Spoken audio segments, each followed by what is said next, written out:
अधराहनो पूर्वरूपम्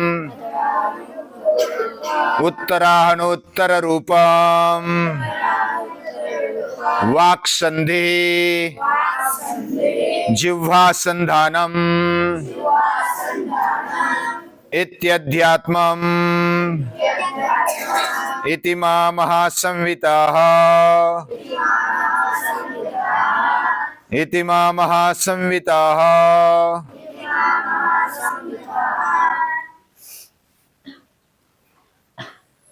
अध्यात्म के बारे में तैत्तिरीय उपनिषद बताते हैं।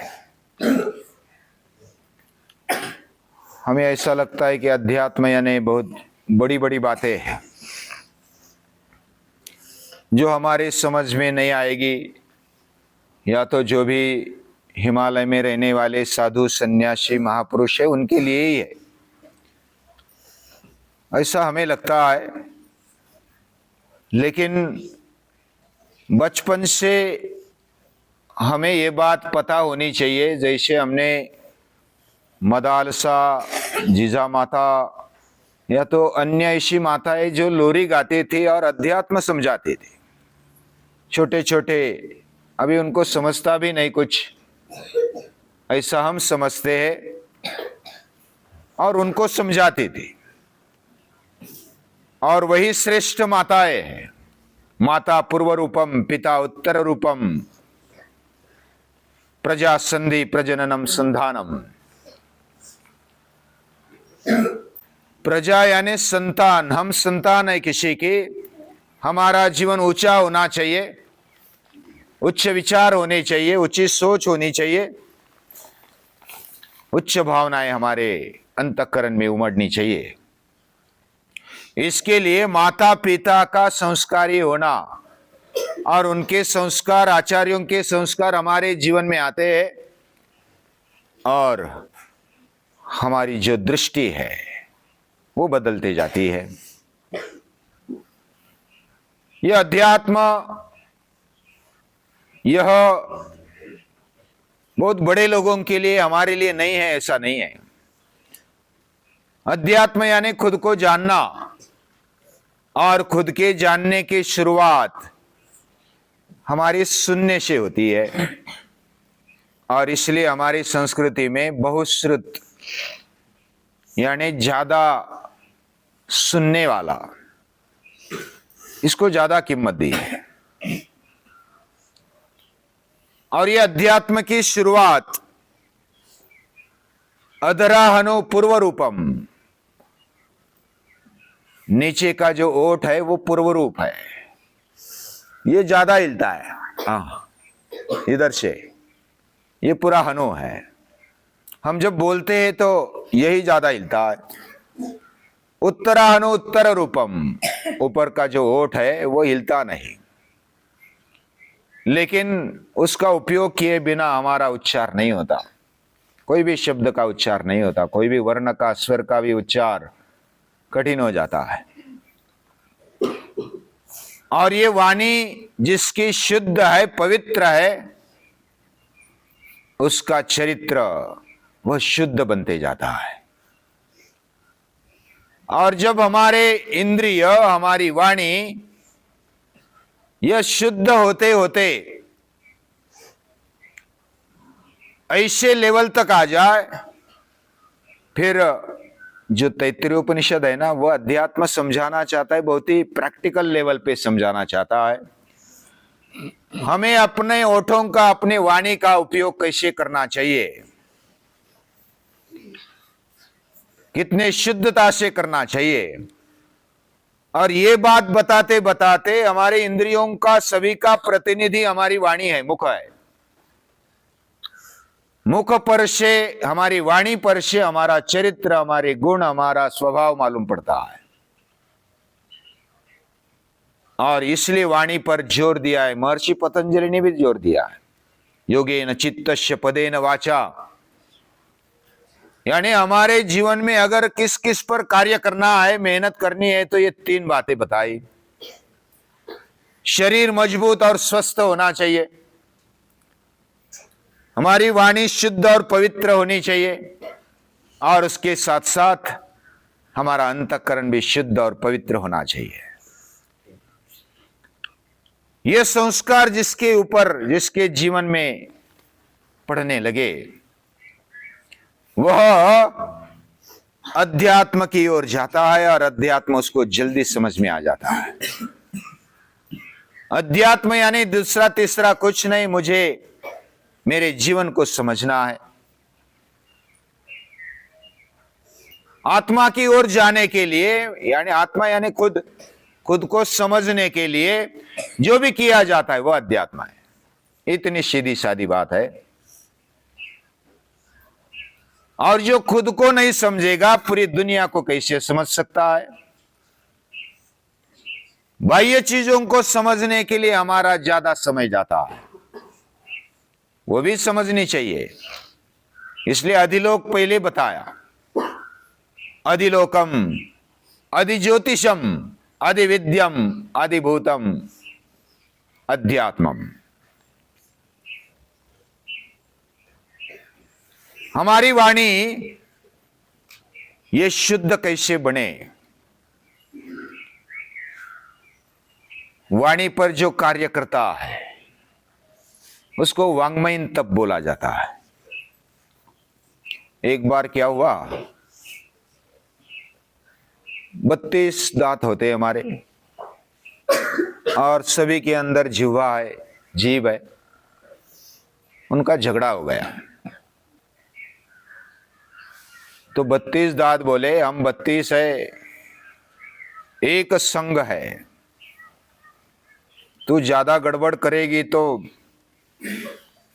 तेरा ठिकाना नहीं रहेगा,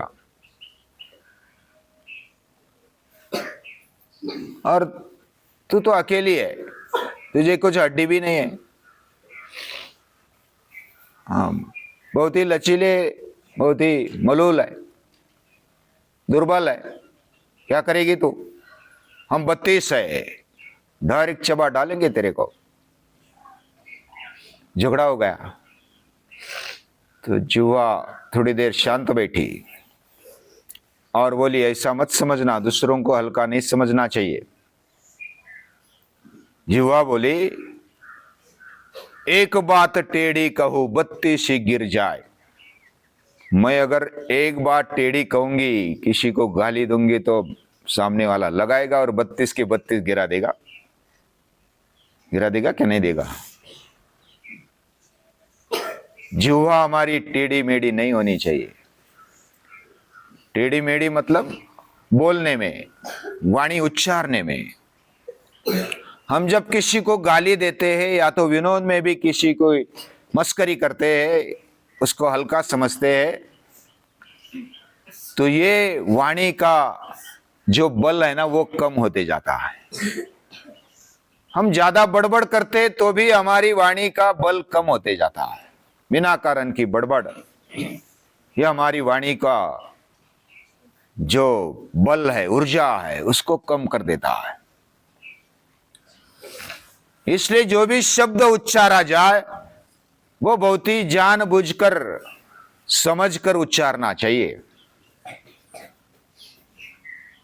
विनोद भी करे तो किसी का जो मन है, आत्मा है, उसको मारना नहीं चाहिए। विनोद भी करे लेकिन उसमें कुछ संतुलन होना चाहिए। जब हम अपनी वाणी में संतुलन रखते हैं, हाँ, इसमें भी संतुलन, हमारे जीवन में भी संतुलन है। इतने सारे हम बड़बड़ करते, बोलते, खाते, पीते, फिर भी दांतों ने कभी जीभ तोड़ी है? कभी कभी आ जाती है गलती से, लेकिन पूरा एक दूसरे को संभालते हैं। कितनी इधर उधर कौन सा भी उच्चार करो, जीभ तो हमेशा हिलती रहती है, फिर भी दांत उसको तोड़ते नहीं। कोई कोई बोलते भगवान है क्या नहीं है। अभी इतना सारी हलचल होने के बावजूद भी दांतों के बीच में जीभ नहीं आती, ये व्यवस्था है क्या नहीं है? और इसलिए तुकाराम महाराज जैसे बोलते, आपुलिया बळे नाही बोलावत, सखा कृपावंत वाचा त्याची। हम अपने बल से नहीं बोल पाते। ये बल जो है वो प्रभु का है, भगवान का है। यानी हम जो भी उच्चार कर रहे हैं, बोल रहे हैं, उसका जो भी एक एक शब्द, एक एक उच्चार, क्या हम विचार पूर्वक बोलते हैं? क्या हम अपनी वाणी को वैसा ही समझते, बस मन में आया बोल दिया, उसका परिणाम होगा सो होगा? पूरी दुनिया में भी विचार करो, जो भी झगड़े चलते हैं, ज्यादातर झगड़े यानी 99% झगड़े केवल बोलने के ऊपर चलते हैं। बोलना इधर उधर हो गया, बस झगड़ा हो गया, और उसी से हमारी समझ, गैर समझ आगे पीछे हो जाते। खलील जिब्रान नाम के एक व्यक्ति थे, वो प्रदेश में रहते थे। उनकी कहानियां हैं। उनकी कहानी में एक राजा ने अपने गुलाम को बताया। क्या बताया? कि तू आज ऐसी सब्जी बना,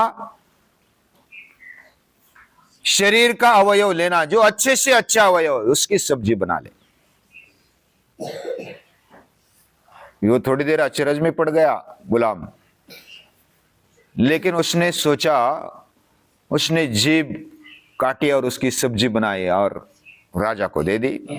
अभी वो मांस खाने वाला था तो उसको दे दी। उसने बोला कि बहुत अच्छी लगी।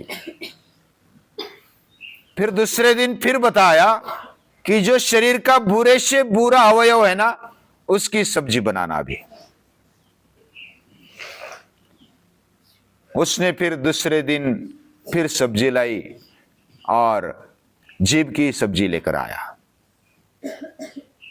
अच्छे से अच्छा अवयव हमारा अगर कोई है तो वो जीभ है, जिह्वा है, और बुरे से बुरा अगर अवयव कोई है तो वो जिह्वा ही है। क्योंकि वाणी से गलत शब्द निकल गया तो वो बुरी हो गई, और अच्छा शब्द निकला तो वो अच्छी हो गई। हमारे स्थान को, हमारे जीवन को ऊंचाई की तरफ ले जाने वाली ये वाणी है, और अगर उसका अच्छा उपयोग नहीं किया जाए तो उसको बुरे से बुरा दूसरा कोई नहीं, उसको जीना मुश्किल हो जाएगा। जब तक सहन करने वाले तब तक हम अच्छी तरह से जीते। जो गलत बोलने वाले हैं, या तो अपनी जीवा का विषय मन में आया बोल दिया, ऐसा करने वाले हमें सहन करते हैं। जब तक सहन करेंगे तब तक ठीक है, नहीं तो हमारा जीना मुश्किल कर देंगे। ये वाणी का प्रताप है। वाणी के आधार से हमें संस्कार मिलते हैं। जीजा माता ने संस्कार दिए, इसलिए शिवाजी महाराज तेजस्वी बन गए। उनकी वाणी प्रभावी है। मावड़े सभी इकट्ठा हो गए, स्वराज्य खड़ा किया। वाणी का प्रताप है। स्वामी विवेकानंद गए, शिकागो गए, और उधर केवल वाणी से अपना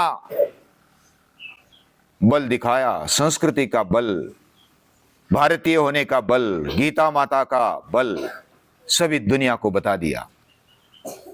5-7 मिनट के भाषण में, उनके प्रवचन में पूरी दुनिया उनकी हो गई।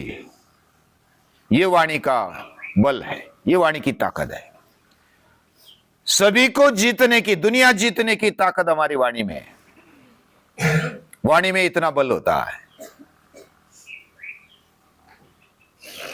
हमारी वाणी अंदर से निकले, हृदय से निकले, उसमें प्रेम हो, उसमें जैसे गीता में बताया, वाङ्मयीन तब बताया है।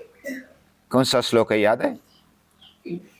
अनुद्वेगकरम वाक्यम सत्यम प्रिय हितंच यत् स्वाध्यायाभ्यसनं चैव वाङ्मयम तपोच्यते। ये वाङ्मयीन तप है। अनुद्वेगकरम वाक्यम, कैसा बोले? वाणी में किसी को उद्वेग न हो जाए ऐसे हमारे वाक्य होने चाहिए। वाणी सत्य होनी चाहिए, प्रामाणिक होनी चाहिए। जो भी शुद्धता से अंदर लगता है वही उच्चार हमारे मुंह पर आना चाहिए। सत्यम प्रिय, वह प्रेम भरी होनी चाहिए, प्रिय होनी चाहिए और हितकारी भी होनी चाहिए। सत्यम प्रिय हितंचयत, और वो कब होगी ऐसी? हितकारी भी है, प्रेम से भरी हुई है और सत्य है, दैवी है। ऐसी दैवी वाणी, ऐसी महान वाणी उपनिषदों में दिखाई देती है। ये होने के लिए स्वाध्याय प्रवचनाभ्याम न प्रमदितव्यम, गीता की दूसरी पंक्ति है, यानी अनुद्वेगकरम वाक्यम सत्यम प्रिय हितंचयत स्वाध्यायाभ्यसनं चैव, स्वाध्याय करना चाहिए। स्वाध्याय यही अध्यात्म है, स्वाध्याय करना चाहिए। इसका मतलब अभ्यास करना चाहिए और यह अभ्यास निरंतर चलना चाहिए, जागृति से चलना चाहिए। तब हमारी वाणी सत्य बोलेगी, प्रामाणिक रहेगी, प्रेम भरी और प्रिय रहेगी और हितकारी भी रहेगी। इसी से किसी को उद्वेग नहीं होगा, उल्टा पूरी दुनिया को जीत लेगी, दुनिया अपनी बना डालेगी। हर एक को ऐसा लगता है कि हम दुनिया को जीते। खुद को जीतने के बाद दुनिया धीरे धीरे हम जीतते हैं। जो खुद को ही नहीं जीत पाता वह हार जाता है। आत्मैवै आत्मनो बंधुरात्मैव रिपुरात्मना, हम अपने शत्रु बन जाते हैं जब हम अपनी वाणी को, अपने इंद्रियों को, अपने मन को, बुद्धि को अपने कंट्रोल में नहीं रखते। जिसके जीवन में विचार, भावनाएं और ऊर्जा जो संयमित करता है, अपने कंट्रोल में करता है, विचार और भावनाओं को व्यक्त करने का साधन है वाणी। और इसलिए वाणी बहुत ही प्रभावी होनी चाहिए। प्रभावी होना एक तरफ, दूसरी वह प्रामाणिक यानी सत्य, दैवी और प्रेम भरी होनी चाहिए। ऐसी वाणी का उच्चारण होना चाहिए, उसके संस्कार हमारे जीवन में होते हैं। इसका स्वाध्याय चलना चाहिए। इस जैसे हम सुबह सुबह उठते, प्रभात फेरी करते हैं तो क्या बोलते हैं? गीत गाते हैं, श्लोक बोलते हैं और मंगल गीत गाते हैं। मंगलमय शब्द हमारे कानों पर गिरते हैं, दिन भर वही हमारे ध्यान में आता है।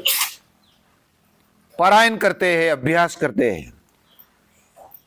हमने अगर गलती से भी दूसरा कुछ सुन लिया तो वही गुनगुनाते रहते हैं। गाली भी सुन ली तो वही हमारे याद में, स्मरण में आती है।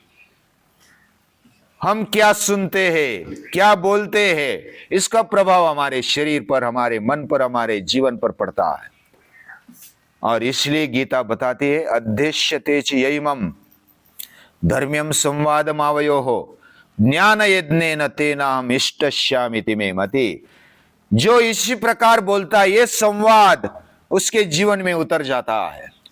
उसके जैसा प्रिय इस दुनिया में मेरा कोई नहीं, ये भगवान बोलते हैं।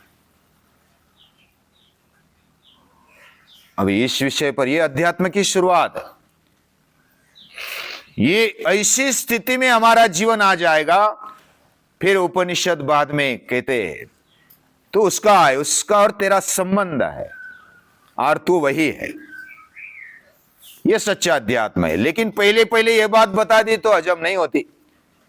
इसलिए हमारे इंद्रियों को, हमारे वाणी को, हमारे मन को, हमारी बुद्धि को शुद्ध बनाते जाओ।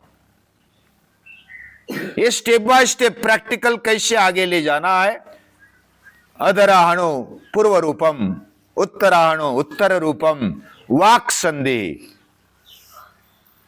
और जिह्वा संधानम। ये जिह्वा जोड़ने वाली है। इसके ऊपर और मनन मंथन करेंगे। आज के लिए इतना ही। सभी को नमस्कार, वंदन। बहुत अच्छा, आउट है। भागो भागो, बहुत अच्छा खेल रहे सब। भागो भागो भागो भागो, आउट। बहुत अच्छा प्रयास। अभी दीपक दादा के लिए बाकी है, देखते हो आउट होते कि नहीं। वीर भागो।